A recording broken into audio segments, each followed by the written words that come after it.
alustuseks te räägite, kes selle mõtte peale tuli, kuidas see kooslus sündis ja kuidas näituse koos tegemise protsess kulges.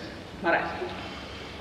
Tegelikult käisin mõtte välja mina, aga Arne vastas kohe, ma olen seda ka kogu aeg mõelnud. Nii et ma ütleks, et Trosseki see sõna mõttekaaslased on minu meelest väga täpne. Lõputuluks ka meie teema on ühine, eks ole, arhitektuuri on minul väga palju ja Arne nagunii rääkimata tema toredest padrikutest ja meredest on ikkagi Arne teinud kõike New Yorki ja Pariisi ja nii edasi. Aga mõttekaasus on niivõrd haruldane asi elus, leian mina, et ega sa elus ikkagi nii väga palju tõelisi mõttekaasusi ei leiagi. Ja mul on sellele tohutult hea meel, et see on meie puhul niiviisi sobinud. Tore on et see teema sobis meile mõlemile ja Arne on olnud suurepärane kujundaja, kujundus on Arne. Aga see mõttekaaslus, nagu sa ütlesid, see on pigem, ega ta vist otseselt ju väga tihedalt läbi ei käi ja selles mõttes on rohkem selline kaugele. Aga viimastel aastatel on juhtunud kuidagi seda, et me oleme näiteks samadele näituse avamistele sattunud. No seda Eestis ikka juhtub. No jah. Tead ei juhtu kusjuures. Võiks arvata, et juhtub, aga tegelikult päriselt ei ole nii. Ja siis hakkas, ma arvan, et see dialoog hakkas varem, mitu aastat. Ei, see oligi, jah, poolteist aastat kindlasti. Aga ikka sa pead igat asja ju ette valmistada, see on täitsa selge pilt. Et mina arvan, see oli väga parad aeg. Aga kui sa Arnega ühendust võtsid, siis sa ju otseselt ei pidanud silmas, et ta teeb täiesti uue seeria, et see oli pigem, et teeme midagi koos. Ei, seda ma ei teadnud loomulikult. Ega ma ei öelnud ka, kas ma teen midagi. Ei, ega sa ei öelnud ka. Me oletasime võib-olla mõlemad, et me komponeerime olemasolevatest töödest uue koosluse, sest selge oli see, et Marel ei tule täiesti uut komplekti. Tema tööd on nii töömahukad ja ja sina, Mare, eelnevalt olid ju teinud ka siin mõnede aastate jooksul ühisnäituse, küll väga väikse näituse Vilen Künnapuga, kes on, võib öelda, sinu põlvkonnakaaslane, ja Jaanus Sammaga, kes selle meie tänase näituse kataloogi kujundas ja kes ka sinu hingesuguluseks sai. Jaanusega koguni 2 näitust. Koguni 2 näitust. Aga Vileniga oli see huvitav lugu, et mina pidin tegema Hobusepea galeris näitust ja järsku mul rahvatas, et aga miks me võiks koos teha, kui Vilenil on arhitektuur nüüd valmis ilusti. No vot ja nii see läks ja see oli veel Vilen tükk aega rääkis mulle, ütles mulle, sina oled minust kunstnikku teinud. Ta ei olnud kunstnikuna esinenud enne. Et kuivõrd see oli taotluslik tegelikult tuua see näitus siia, mitte neutraalsemasse ruumi, et see ruum ise on ju tegelikult kaugel sellisest puhtast ideaalsest ruumist, et kas selle näituse siia toomine oli Aarne sinu mõte ja kas see oli kuidagi teadlikult see oli minu mõte, sest käisime läbi kõik kohad Tallinnas, mida võiks kaaluda, ükski neist ei jäänud sõela peale arhitektuurimuuseumi. Et kui lihtsalt tagasi tulla, et see arhitektuurimuuseum kui institutsioon andis juba teatud vaatamise viisi sellele näitusele, et see räägib arhitektuurist ja ka Mare töödest, mida võib ju vaadata ka teistest. See andis mulle näiteks selle enesekindluse, et teha niisugust puhast valget värki. Muidu ma oleksin ka võib-olla lappama rohkem läinud kuskile võsa vahele. Ikka võsa vahele. Sest Mare rõhutas kogu aeg, et neid võsasid peaks ka ikka olema. Ei, ma ei kujutanud, aga ette see mulle üllatus, ka Arne tuli välja, et mitte ühtegi tema varasavat tööd ei tule. See on väga julge otsus ja arvestades, et ikka võtavad aega ja nii palju aega ka polnud näiteks. Ja selle varas see on tegelikult ikkagi nii stiilne. Ja muuseas kõik inimesed ei märka, aga paljud siiski märkavad, et siin, kus me praegu istume, siin oli risti kuju. See on meie geomeetria. see on siis näituse kujunduse üks selliseid põhivorme või elemente, et mis näituse kujundus siis ka Anne Maasikut, nagu juba öeldud, et see ilmselt tuli sul ka loogiliselt koos selle ruumiga. Räägin Marest, sest et Mare tööd on läbi terve tema loomingulise aja ja neid oli vaja liigendada, siis ma hakkasin nagu arhitektid ikka võtavad selle ülesande ette, mis sul on, mis tahes ahendavad tingimused ja siis hakkasin seda nagu komponeerima. Ja kuna oli selge, et on vaja mingit suurt kujundit ka kasutada, sest et meie näitus on suurte kujundite keskel, siis proovisin triibulist lahendust ja proovisin ruudulist lahendust ja rist oli kõige varem. Kuigi ta on ka sootav ruudustik, kriid. Ma ei rõhuta seda risti kujundit siin mis tahes ideoloogilises või... Ei, ma ei mõtle ka selles mõttes, aga lihtsalt on see meie pealgi oli geomeetria, rist on ju geomeetriline kujund. Absoluutselt ja mõnes igas mõttes ka selline ideaalne kujund ja jällegi tuleb tagasi nende teemade juurde, millega see näitus tegeleb. Ja kui veel protsessist rääkida, siis tegelikult need siin saali seda risti rõhutavad installatsioonid või arhitektoonid või kuidas me neid nimetame, arhitektooniline kuubik, neid ju alguses ei olnud. Ta nagu toetab seda lugu. No siin ma rõhutaks, et need tegelevad kõige rohkem sümmeetriaga, kuna sümmeetria on ka metafüüsiline nähtus. Ta ei ole mõõdetav, aga ta ei ole defineeritav, aga ta on olemas, siis ma tegelesin sellega nagu nendes raamistikes. Kusjuures need ei ole need arhitektoonid, mida sa pildistad? Ei, need ei olnud. See oli eraldi eesmärk, et mitte panna seda nagu siia postamentide otsa. Sest siis tekiks see oht, et tuleks vaataks, see on siin, aga kus ta seal pildi peal on. Seda ma ei teinud. Kuivõrd on mõjutanud teid mõlemad siis koolis õpitud eriala, et kas üldse saab seda küsida või on see rohkem selline diplom taskus ja läksid edasi? Aga mina ei ole peale diplomitööd klaasi teinud. Tegin diplomitöö ära ja lõpetasin. Graafik oli minu esimene armastus. Ma alustasin ju tegelikult joonistustega. Mingi 70-ndatel ma hakkasin juba 72 või 3 või esimene liittooni, nagu trükigraafika. No siin samas meie kõrval selles saalis on väljas kõige esimesed tööd, tušijoonistused ja 2 akvarellide. Jah, need akvarellid 67. aastast, kui ma lõpetasin ülikooli. 67 on ka siis see aasta, kus Mare lõpetas klaasikunstikuna, aga pärast sind ei suunatud tööle kuhugi, sa hakkasid, oledki kogu aeg vabakutseline olnud? Mina olen töötanud elus 3 aastat. Ma olingi diplomitöö ajas pool aastat juba õpetaja 46. koolis ja olin täpselt 2 aastat ja siis mulle tundus, et minul ei ole nii palju energiat, et olla hea õpetaja ja hea kunstnik. Ja valisin kunstnikutöö. Mõni suudab, aga mina ei suuda. No taipsin ka, et ma ei suuda. Ja võttis nii palju energiat ära. Kui mul oli pikk päev, ma tulin koju, visiksin diivanile, ma ei tahtnud muusikat ka kuulata, vaatasin ainult takke ja taastusin. Ei no tõsiselt, kui seal on niisugune möll terve päeva koolis, ja kui seal on klass 35 last, eks ole, nii et ma näisin, see ei ole minu jaoks ja ma keebusin igasugusest pedagoogilisest tööst peale seda.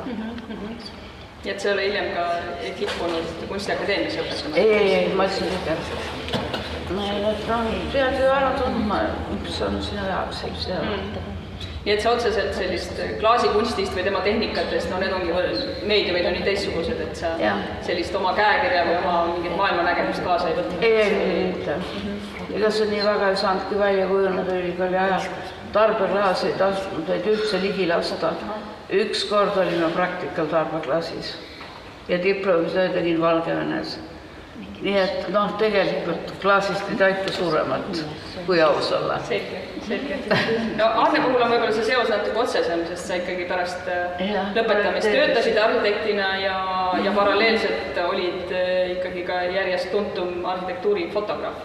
Jah, meile koolis rõhutati väga palju seda, et teil on vedanud, et te õpite arhitektuuri kunsti koolis, mitte tehnika mingis koolis, mis on maailmas üldiselt palju levinum nähtus.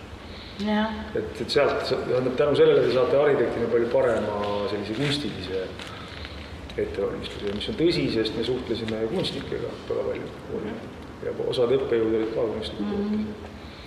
Ja siis töö Künnapus Padrikus oli muidugi oluline, sest Vilen Künnap on teada tuntud metafüüsik ja temaga koos olnud aastad kindlasti mõjutasid väga tugevalt. Üldises mõttes ka nagu seda edasiste otsuste tegemist ja nii edasi. Valus tõde on see, et päris arhitektina töötades on sul ikkagi maailm koosneb väga palju, väga suurel määral tehnoloogiast ja paberimajandusest. Ja see ei pääse nendest, kui sa tahad, et su maja ohitatakse. Ühesõnaga kõik see kooskõlastamine ja sellised normatiivid. Kliendid, siis nendega suhtlemine, siis on institutsioonid nendega suhtlemine ja siis on tehnoloogia ja konstruktsioonid ja funktsioonid ja kõik see värk. Kõige otsa veel raha. Ja kõige otsa veel rahad ka ja nende haldamised. Et see kõik kokku tähendab seda, et näiteks minusugusele jätku, samamoodi nagu Mare ütleb, et talle jätku auru õpetajana töötada ja samal ajal kunsti teha, siis minul jätkub sama asja teha arhitektuuri ja samal ajal kunsti. Kõigepealt nii häid, või selles mõttes häid suhtlejaid, kui on Vilen Künnapu oma klientidega, sellised on arhitektide juures ikkagi väga vähe, kes suudavad ennast kehtestada tõhusalt.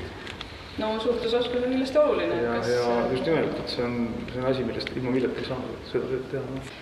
Kui me rääkisime siin heast suhtlemisest ja hea suhtleja ja rääkija olemisest, et kui palju on üldse võimalik kunsti kirjeldada ja kui palju kunstnik ise saab ja oskab kirjeldada oma enda kunsti, on natuke see, mida me täna siin teeme ja mida ilmselt tavaliselt ikka küsitakse kunstnikult, et millest te pildid räägivad või kust te inspiratsiooni saite või kui palju see on üldse verbaalselt väljendatav?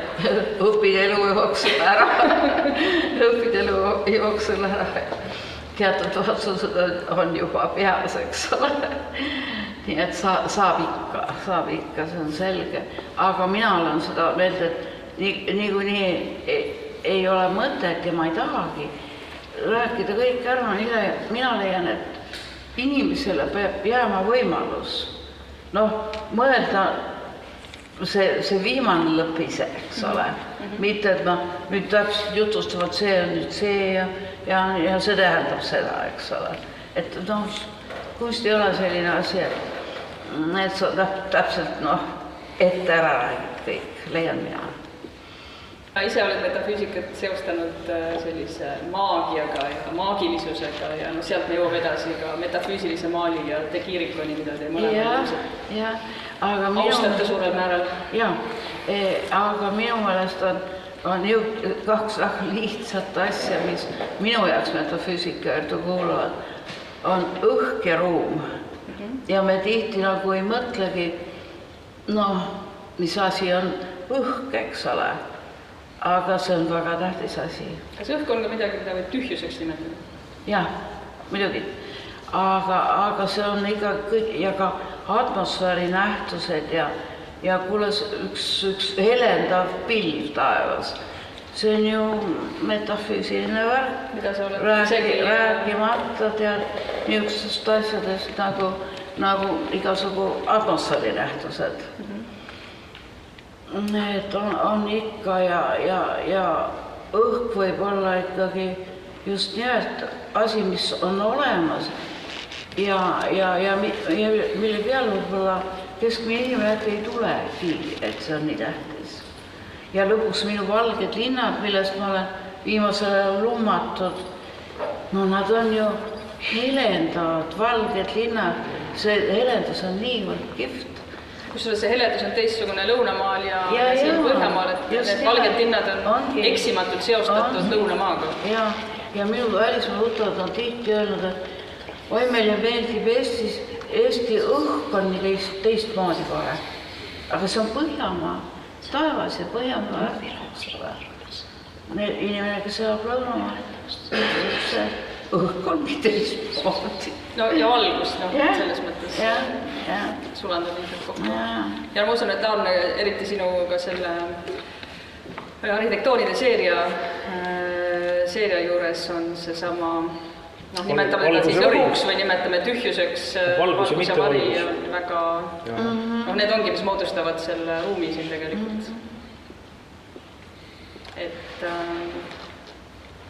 Objektide vaheline ruum, objektide vaheline tühjus on ka nagu tegelikult objekt.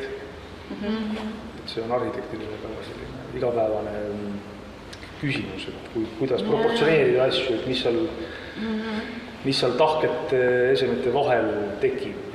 Mõnes mõttes see näitus ajalises plaanis või teatud, kas just ajalises plaanis on natuke ebavõrdne.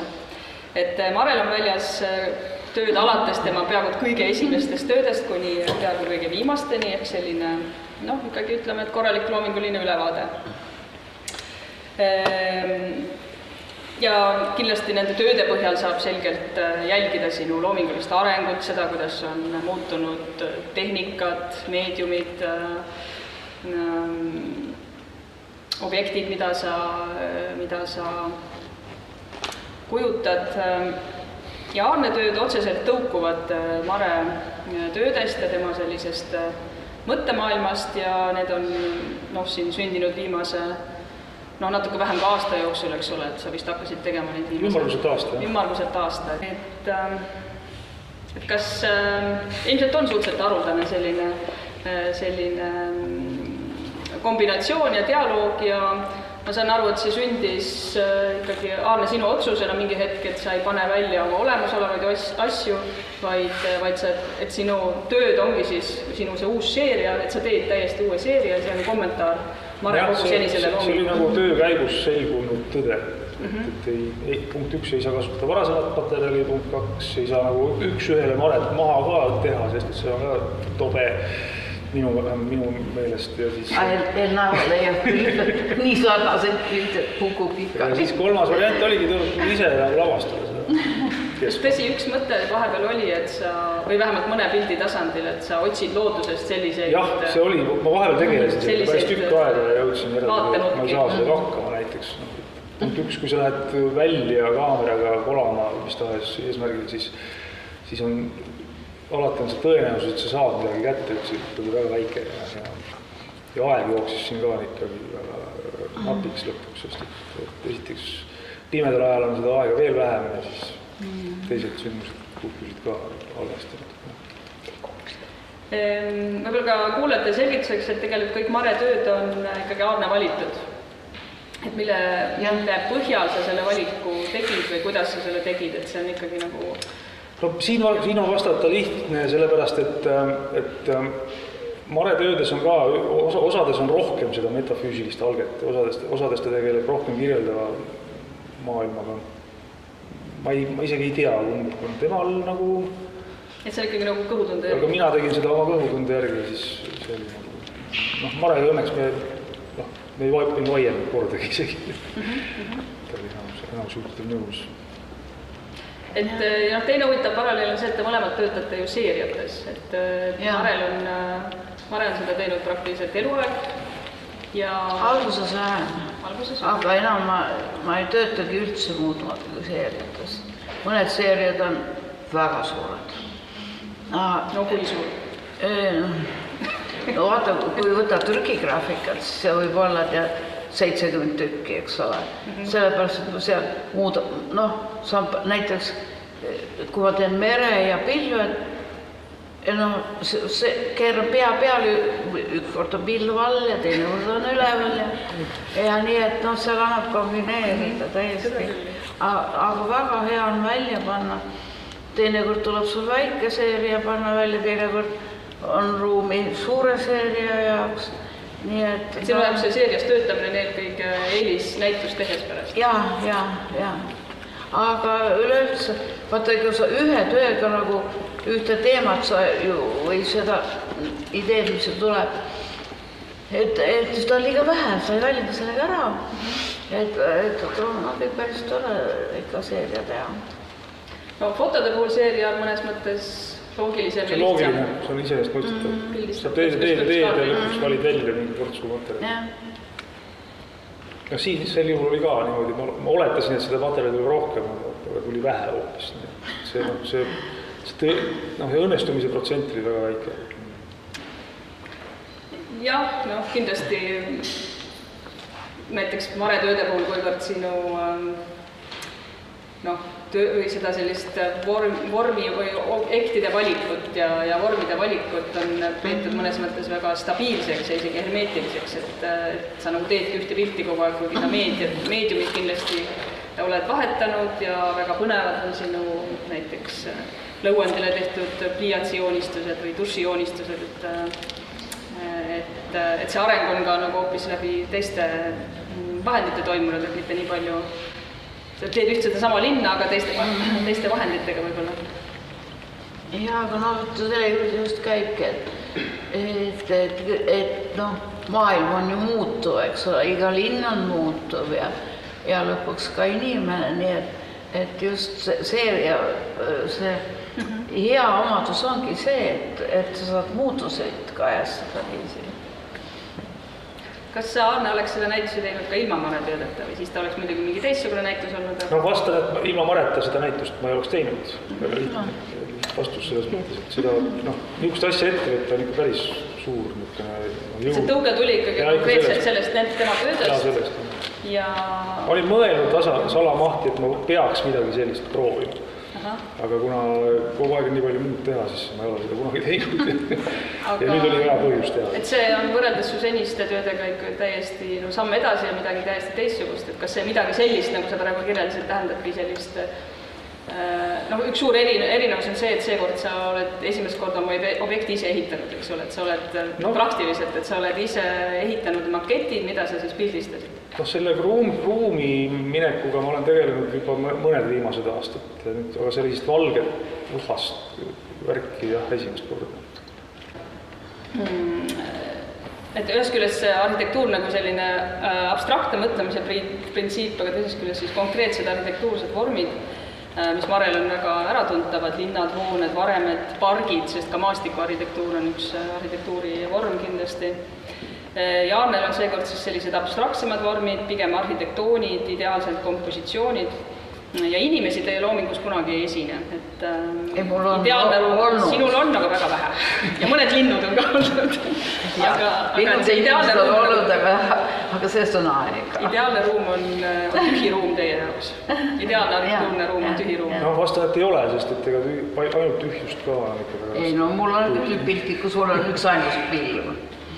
Ja siin on ka väljas üks pilvede seeria. Nii nagu täna hommikul kuulasin raadiot ja just öeldi, et näiteks, kuidas, et Leo Laapin teeb ühe pintsi tõmbe ja see on tema pilt, eks ole. Aga saatejuht väga ilusti ütles, et saada Leo Laapiniks, sa võid ühe pintsi tõmbega teha, eks ole. Et probleem on saada ikkagi Leo Laapiniks. Kas sinu jaoks ideaal on ikkagi selles geomeetrilises algvormis? Neid piltides sain aru, et ei ole tegelikult, sest et punkt üks, näiteks mõtlesin, et kasutame ainult ruutu. Marel on põhiliselt ruudukujulised pildid. Piltides tuli välja, et ei pea, pigem isegi mitte soovitava. See on nagu üks näide sellest, et ei pea alati ruut ja ring ja võrdkülgne vormur. Ja siis ma hakkasin nagu edasi sellega tegelema ja üks näiteks selle metafüüsilise kogemuse, kõik, kes on arhitektuuriga tegelenud mingil sellel tasandil teavad, et see ei ole üldsegi nagu ei pea olema inimese poolt loodud, üldse tihti olla ise tekkeline. See on üks aspekt kindlasti ka kogu selle asja juures, et see asi on ise tekkeline ja siis sa näed seda ja sa tunned seda ära. Alles siis ta on olemas. Enne kui ta pole olemas. No sina mõtadki ta välja. Ja siis sina teedki selle ja neid valgeid asju pildistades see oli hea kogemus, et mis selle tulemuse loob on ikkagi valgus ja vari ja siis mingite pindade omavaheline liigendatus. Aga see tekib alles siis, kui sa tunned ära seda. Ja sa tunned selle ära siis, kui pilt on tehtud, pilti tehes. Seda ma kogesin. Et tegelikult sul nendes seeriates on ühte sama maketti eri rakurssidelt juba pildistatud, igal pildil ei ole tegelikult eraldi asi, vaid... See ei ole nii tingimuslik, et peaks igal pildil eri kompositsioon, vaid sama kompositsioon eri valgusega. Ja see, et need on mustvalged, oli sul ka kohe otsus, et see... Värv segab üldiselt, jah. Ta ei ole küll nagu mitte soovitav, aga ta praegusel juhul on nagu ebasoosingus. Neid tahukaid teha värvilisena oleks olnud lisa väga suur asi. Ja kindlasti valgusvari hakkab paremini ka tööle selle mustvalges kontekstis, aga jah, selles mõttes, et just sinu seniste töödega, et kui sa seni võib-olla otsisid ideaali sellest samast keskkonnast või nägid seda geomeetriat ja metafüüsikat linnas, võsas, meres, et seekord sa oled esimest korda nagu ise oma kätega selle ehitanud. Jah, see oli ka see oligi nagu selle loomingulise protsessi üks osa, selle asja ise tegemine, ise läbi elamine. Modernistliku arhitektuuri ajaloost on klassikaliselt kujunenud Kasimir Malevitš ja tema arhitektoonid 1920. aastate Vene avangardist ja tema oli siis mees, kes esimesena hakkas selliseid kolmemõõtmelisi seadeldisi või skulptuure, mida ta siis nimetas arhitektoonideks, ehitama loobudes igasugusest sellisest realistlikust kirjeldavast käsitlusviisist, vaid esimesena nägigi sellisest... ma hindan väga kõrgelt Vene konstruktivismi ja Bauhaus ja sellist asja. Ja Eestis ka varast funkarhitektuur üldisemas mõttes. Selliseid palevusid. Et kui me räägimegi lemmikruumidest ja lemmikarhitektuurist, siis tegelikult ka Mare, sina oled öelnud, et sulle meeldib Bauhaus ja selline valge funktsionalistlik arhitektuur, et see on suhteliselt sarnane teil mõlemad siis või? No see ongi jah, see Põhja-Aafrika ja ma käisin Iisraelis ka aasta tagasi, et see Bauhaus on mingi alati liigutanud. See on see asi, et seal selles valges arhitektuuris on seda asja, mida vaja. Tavalises... see on ka arhitektuur, mis sünnibki valguse ja varju sellisest kompositsioonist väga palju. Ja muidugi hilisemas maailma arhitektuuris näiteks võtta Louis Barragan, kes on mehhiklane värvilisi maailma. Kes on väga värviline. Ja väga fantastilised, metafüüsilised, värvilised. Üks veel termin, mida tihti teie kohta kasutatakse, mis oli ka Elnara artikli või siis kataloogi selle põhiartikli selline pealkiri on oma ruum või oma ilm, et mind hakkas see ka terminina huvitama, et oma ilm on tegelikult biosemiotikast tulenev mõiste sellisest omaette mentaalsest maailmast, mida kasutatakse siis loomade, mis loomade kontekstis tuli käibele omaette mentaalsest maailmast. See on iseäralik, subjektiivne ja tuletuslik versioon pärismaailmast, mille loom või inimene enda jaoks keskkonnas toimides loob. Et see on mõnes mõttes selline personaalne maailmamudel, kus iga komponent omab selle olendi jaoks tähendust ja ainult need tähendusega asjad on maailmas selle looma või inimese jaoks oluliselt, ainult näeb neid asju, et see on lihtsalt looduses viis, kuidas loomad liiguvad või ennast keskkonnas tajuvad, et nende jaoks koosneb see keskkond ainult asjadest, mis nende jaoks on funktsionaalselt vajalikud, et just eriti ka Mare tööde puhul, kuna meil on tõesti võimalus seda nii pika perioodi jooksul läbi nii pika perioodi vaadata neid töid, et sinu jaoks on väga kindel komplekt asju tähenduslik, et sinu motiivid on tihti taas ja taas korduvad. Ei, mulle meeldib ikkagi natuke asju sümboolselt võtta ja teatud asjad sümboliseerivad midagi. See on täiesti selge pilt ja mina arvan, et üleüldse inimese elu on suur valik ja ma olen täiesti olnud jahmunud, kuidas mõnel inimesel, ütleme, näiteks ei ole ilumeelt. Tema ostab diivani selle järgi, et ei oleks liiga ele, et plegid ei jääks peale. aga seda, et see ilus oleks, seda ta ei mõtlegi. Ja no paljude muudegi asjadega on nii, et teatud asju, teatud inimesed üldse ei märkagi. Ja niisugust on loomadel. Nad märkavad teisi asju, jah? Ühtesid asju, aga mitte kõike. Nii et see on paratamatult, mina olen sisse kodeeritud isegi loomale. Ei no tõsiselt, et mida sa märkad ja millised valikud sa teed, eks ole. Ja see on ju hea, ei peabki. Ega siis elus ei saa kõike, peame kogu aeg ikka valima. Sisuliselt on ju nii. Sinu töid, Mare, on üritatud ka sellise natuke nagu sotsiaalsesse konteksti või poliitika ja sellise poliitika-kriitika konteksti tõmmata. Tuntumates töödes nagu müürimotiiv või seesama rand läbi võrkaia vaadatuna, et kas seal võib näha sellist üks töö, kus on okastraat rannas. Kas neile ikkagi võib sellise nagu ei no võib muidugi, aga ei pea, eks ole. Sümboolse asja juurde kirjutada või mõelda. Ja vaata, kui ma tegin Berliinis näitust, siis galerist oli kohe vaimustatud minu seeriast müürid, mis on siin väljas 3 tükki. Nii et Berliinis jääbki siis töötamas. Aga kas see oli ka sellest ikkagi kunstnik Nõukogude Liidust või siuke post ei, no siis oli sovetlikus kontekstis? Vaba maa. No seda küll, aga et see oli nagu pool kohustuslik, et sa pidid olema vastu hakka.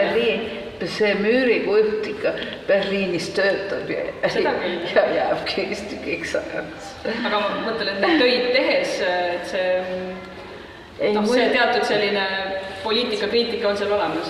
No jah, see võib-olla muidugi võrkajad ja müürid ja niisugused asjad. Ja miks mulle üldse näiteks müür meeldib või mingisugune niisugune aed või, et ta ju sümboolselt ta eraldab 2 asja. See, mis on väljaspool ja see, mis on seespool, eks ole. No võta nagu tahad. Sina, Mare, ju pidid väga kaua seal seespool olema tegelikult. Sa vist esimene reis sinna Lääne-Euroopasse oli alles 80ndate lõpupoole. Mina ei saanud, ma olin mustas nimekirjas natuke. Meeldis liiga palju neid igasugu diplomaate ja välismaalasi külas, ma arvan. Ja sellest võib-olla õige, et mina sain ainult sotsmaadesse. Aga kappmaadesse mitte, minu tädi elas terve elu Londonis ja ma sain tädi juurde ka alles 80ndatel. Ja ma ei saanud isegi turismiga. Ilmar Torn, kes oli Kunstnike Liidu esimees, mulle kohe, sul ei ole mõtet proovida, sa ei saa. Kuidas tuli kavaldada Vene ajal sõpradele soomlastele andsime rullist töid kaasa, et nemad saadavad siis graafikanäitusele kuhugi. Saime kutsed ja kõik, aga saata ei saanud. Ja siis keerasime ümber Lenini plakatid ja kui nad tollist läbi läksid, mis on, see ütles kohe, et Lenini julisted.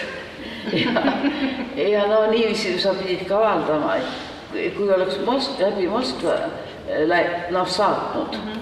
Ja siis oleks jõudnud need liiga hilja kohale, nad oleksid meelega kinni pidanud. Ja Moskvas oligi nii, loed kataloogi ja vaatad, et paljudel kunstnikel on üks ja sama aadress. Ja välismaalased mõtlesid, et äkki on mingid niisugused kunstnike asumid ja kunstnike majad ja aga see oli Kunstnike Liidu aadress, see Moskva Kunstnike Liidu aadress. Ja ka Eesti kunstnik sattus sinna. Mina Moskvaga ei tegelenud, välja arvatud, muidugi välismaale müügiks nad võtsid kõike, peaasi, et raha said. Aga mina mingisuguseid näitusi Venemaal ei teinud.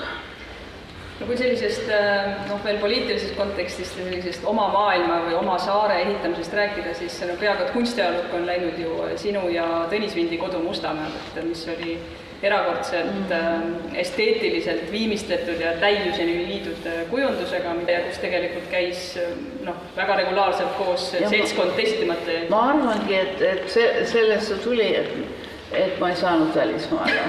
Ega Tõnis ei tahtnudki nii väga. Ta ei tahtnud kõik nii väga üldse.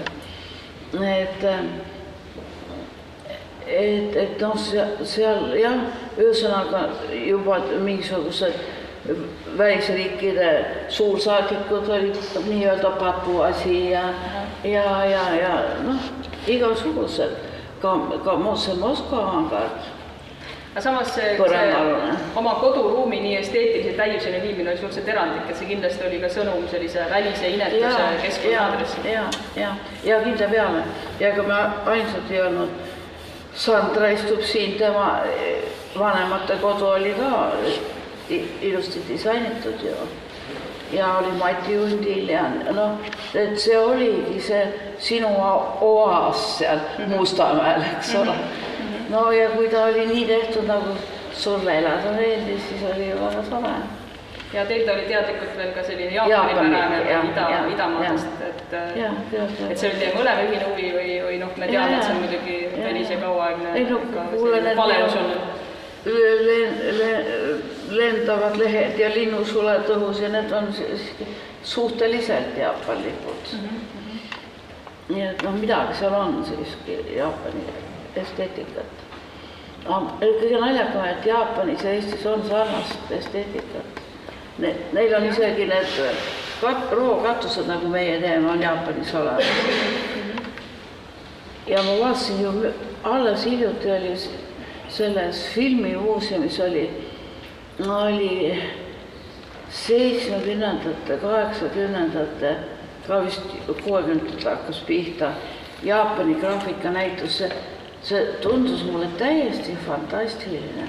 See oli sama asi, mis meie tegime Dalaila. Mõned neist on maailmakuulsad, nimelt täiesti, absoluutselt. Et no, midagi esteetikas on sarnast ka Jaapaniga. Ja teine, mis mulle veel selle 70-ndate ja selle 10-ndiga nagu seostus, et arhitektuuris, kui mina artuuriajaloolasena huvitaks just sellest seosest Tallinna 10 ja sellise postmodernismi tulekuga arhitektuuri ja kultuuri võib-olla ka laiemalt, et ka sinu toolastes töödes on palju sellist elemente kas mõisa arhitektuurist või sellisest traditsioonilisest, klassikalisest ajatust arhitektuurist mõnes mõttes, et ja need samad motiivid ja ideed tegelikult tulid ka arhitektuuri ja kunsti laiemalt ja Tõnis Vint tegelikult oli üks, kes osales isegi esimesel Tallinna 10 näitusel Teaduste Akadeemia raamatukogus 78. aastal. Et kui palju sa tegelikult nende arhitektide seltskonnaga suhtlesid või kui palju need ideed sedasi ristgenereerusid? Jüri Okas oli kõige rohkem noorusest juba. Et Jüri on nagu olnud üks omas mõttes mõttekaaslasi natukene. Ja küll juba Künapuga ja ühe ja teisega, aga Jüri küll rohkem, jah. Ja muidugi see Jüri Äpenidid ja see Ländar, mida ta tegi ja see oli kõik väga lähedane ju ikkagi. Sa käisid kaasas ja osalesid nendes Määndas ja mujal nendes projektides? Tihtipeale, jah. Et see oli ikkagi üks, Tallinn oli väike ja see kunstnike ring on väike, et see oli üks grupp. Kaasaega tulles ja jälle selle näituse juurde, et seesama Jaak Ikas sellest füüsik Jaak Ikas siis näitusest kirjutades alustaski sellisena, et tuled linnast, tööpäeva lõpp, ummik, kiire ja sa jõuad siia saali ja toimub nagu selline äkki pidurdus, et kõik on hoopis teistsugune. Et milline see näituse sõnum mida vaataja võiks või peaks kogema siin näitusel käies, mida te tahate oma töödega tegelikult öelda? Mul on tegelikult nii palju öeldud, et minu tööd süstivad inimestesse rahu ja neid on isegi austuses ostetud mul teraapilisel eesmärgil. Et ma arvan, et võib-olla see tänapäeva maailmas, kus on jah, natuke liiga kiire teinekord, aga see on aja juurde kuuluv asi, eks ole, nii et see on kõik ju loomulik. Et see niisugune rahu süstimine inimesel on kindlasti hea. Arne, kas sinu meelest metafüüsik on midagi, millest peaks rohkem rääkima või on see midagi, mis jääbki varjatumaks? Selle näituse eesmärk oleks teadvustada inimestele, et see asi on olemas. Visuaalses maailmas fikseeritud kujul täiesti olemas. Et sinu jaoks selle näituse sõnum sellele samale kiirustavale inimesele, kellel on pilte peas miljoneid igasid. Väidetakse, et Kiiriko sai ilmutuse, kui ta selle metafüüsilise maali termini sõnastas. Selle ilmutuse ta sai seal Torinos ühel väljakul, kindel kellaajal õhtul. Et see on ajaliselt fikseeritud, aga päriselt on see kogemuslik või selline metafüüsiline arhitektuuri kogemine on arvatuse sajandil antiikarhitektuuri. Või Egiptuse püramiidini välja, kõik tegelevad selle maja. Aga tänapäeval räägitakse väga vähe ja veel vähem teadvustatakse, avastatakse. Et mida ma kui ma näituse sissejuhatavast teksti ütlesin, et te kumbki ei ole tegelikult sellised esoteeria usku inimesed või et see metafüüsika ei ole sama, mis tegelikult selline soola puhumine. Ilmutused on olemas ja minu elus näiteks on olemas. Mina olen ka saanud sellise ilmutuse. Pärast hiljem kirjandust uurides ma tean, et Kiiriko näiteks Münchenis nüüd kuulsad sammas käib. Need on tema maalidel olemas, aga mina käisin seal siis, kui ma ei teadnud, et sealt tuleb. Ma sain selle konkreetselt. Kindlasti on midagi, et on mõned väga forsseerivad võib-olla niisugust asja üle. Me oleme Arnega mõned piisavalt realistid, eks ole, et seda niiviisi üle ei forsseeri. Aga mina arvan, et keskmisel inimesel, kes ei ole just asja peal nii väga mõelnud, et tal võibki olla veidi segane arusaam, mis asi on metafüüsika, tead. Kas polegi nii väga lihtne selestada, et sa ole ja natuke igal ööl on omamoodi ka. Et on niisugune laimiste. Ja selle näituse küljest üks eesmärk võiks olla selle üle inimest kas just panna järgi mõtlema või vähemalt ta saab seda siin kogeda visuaalselt ja emotsionaalselt. Kuidas? Kätpidi juurde. Siia tulekut ta on isegi asi lihtsaks tehtud, eks ole. Kokkuvõttes ma ütleks, et see kuidagi väga lihtsaks tehtud on, et see näitus ei ole kindlasti lihtne mõista ja aru saada. Jah, siuke haju. Sina Mare ütlesid mulle ükskord, et see sellepärast Vana-Tallinna kunagi ei teegi, et see on liiga kits. Pole teinud ei tee, jah. Ja ega ma päris ikkagi meremaali ka ei teeks. Aga Arne Mert pildistas. Arne oskab, aga mina ei oska. See oli ka väheke niisugune ära panemine mingil määral, et ma tahtsin tõestada endale ka teistele, et see ei ole kits. On head pildid. Nii, aga minu poolt aitäh, jätkuvaid ilusaid elamusi kõigile. Ja kindlasti, kui on tekkinud küsimusi, mõtteid, kas küsige kohe või ei julge kohe. Võite pärast ka küsida. Toredamaks ka. Kuidas sa seda näed, et su pilt ei ole ideaalses ruumis? Saad sa sellega teadsin, mina olen vaadanud, et minu ostjad, need, kes ostavad, need oskavad osta ka. Iga keskmine inimene peab vist ei osta. Tõsiselt. Lähebki ja ostab pildi kuskilt. Need üldiselt. Ja mul ongi paljud sisearhitektid ja arhitektid pilte ostnud. Ja mina pole veel näinud, et midagi hullu minu pildiga juhtunud oleks kuskil kodus.